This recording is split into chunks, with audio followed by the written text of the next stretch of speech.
সত্যাগ্রহ চলাকালীন এলাকায় চাঞ্চল্য। গুরুতর অসুস্থ এক মহিলা সত্যাগ্রহী, ক্ষুব্ধ সত্যাগ্রহীরা। 4 দফা দাবি আদায়ে টানা 5 দিন ধরে চলা সত্যাগ্রহে চাঞ্চল্যকর ঘটনা। নিখিল বিষ্ণুপ্রিয়া মণিপুরী মহাসভাসহ একাধিক সংগঠনের আন্দোলন চলাকালীন মঙ্গলবার অঞ্জনা রানী শর্মা নামের এক সত্যাগ্রহী মহিলা হঠাৎ গুরুতর অসুস্থ হয়ে পড়েন। উনার হাত পা ঠান্ডা হয়ে যায় এবং তিনি অজ্ঞান হয়ে পড়েন। এই পরিস্থিতিতে গুরুতর মহিলাকে মেডিকেলে নেওয়ার জন্য এলাকায় থাকা 108 অ্যাম্বুলেন্সের পাশে গেলে তারা দেখেন সেখানে কোনো চিকিৎসক বা নার্স নেই, অ্যাম্বুলেন্স বন্ধ অবস্থায় পড়ে আছে। তখন বাধ্য হয়ে গুরুতর অসুস্থ অঞ্জনা রানী শর্মাকে অটোতে করে শিলচর সিভিল হাসপাতালে পাঠাতে হয়। বর্তমানে সংকটজনক অবস্থায় তিনি চিকিৎসাধীন রয়েছেন। অভিযোগ, আন্দোলনস্থলে সরকারি 108 অ্যাম্বুলেন্স উপস্থিত থাকলেও সময়মতো চিকিৎসা মেলেনি। 24 ঘণ্টা নার্স চিকিৎসক থাকার কথা, কিন্তু বাস্তবে চরম গাফিলতি। এই ঘটনায় এলাকা জুড়ে তীব্র ক্ষোভ ও উত্তেজনা ছড়িয়ে পড়েছে। ক্ষুব্ধ সত্যাগ্রহীদের সাফ হুঁশিয়ারি, 4 দফা দাবি পূরণ না হওয়া পর্যন্ত আন্দোলন চলবেই। এর মধ্যে যদি কোনো অপ্রীতিকর ঘটনা ঘটে তার সম্পূর্ণ দায় নিতে হবে সরকার ও স্থানীয় প্রশাসনকে।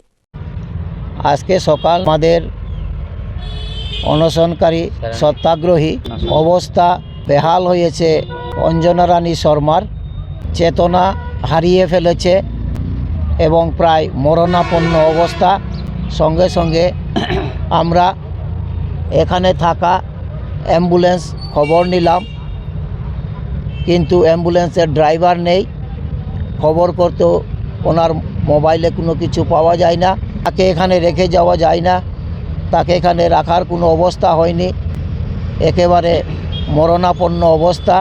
গতিকে আমরা তাকে অটো দিয়ে সিভিল হসপিটালে নিয়ে গেলাম। আমরা বলতে চাই, এই সরকার আজ আমাদের অনশন 6 নম্বর দিনে ঢুকেছে, প্রবেশ করেছে, কিন্তু এই অমানবিক সরকার কোনো কিছু দাবি দাওয়া মানতে নারাজ। সরকারকে আমরা ধিক্কার দিচ্ছি।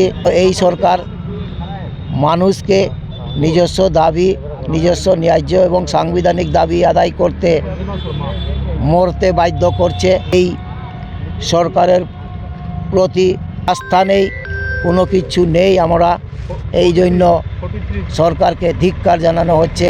অবিলম্বে সরকার আজকের ভিতরে ব্যবস্থা না নিলে এখানে আরও মানুষ মরে যাবে। সরকারকে বারবার অনুরোধ করা হচ্ছে শীঘ্রই আজকের ভিতর আমাদের দাবি যাতে মেনে নেওয়া হোক।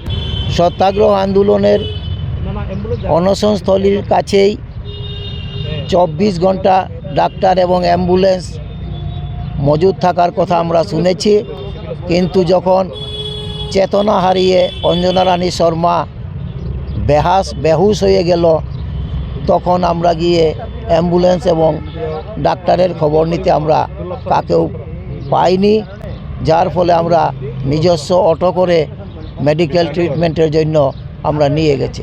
এখানে নাই গাড়ি, শুধু নাই কোনো ডাক্তার, নাই কোনো ড্রাইভার। এটা খালি পড়ে রয়েছে, লক মারা। মানুষ দেখাইবার লাগি সরকার এইটা করাইতেছে।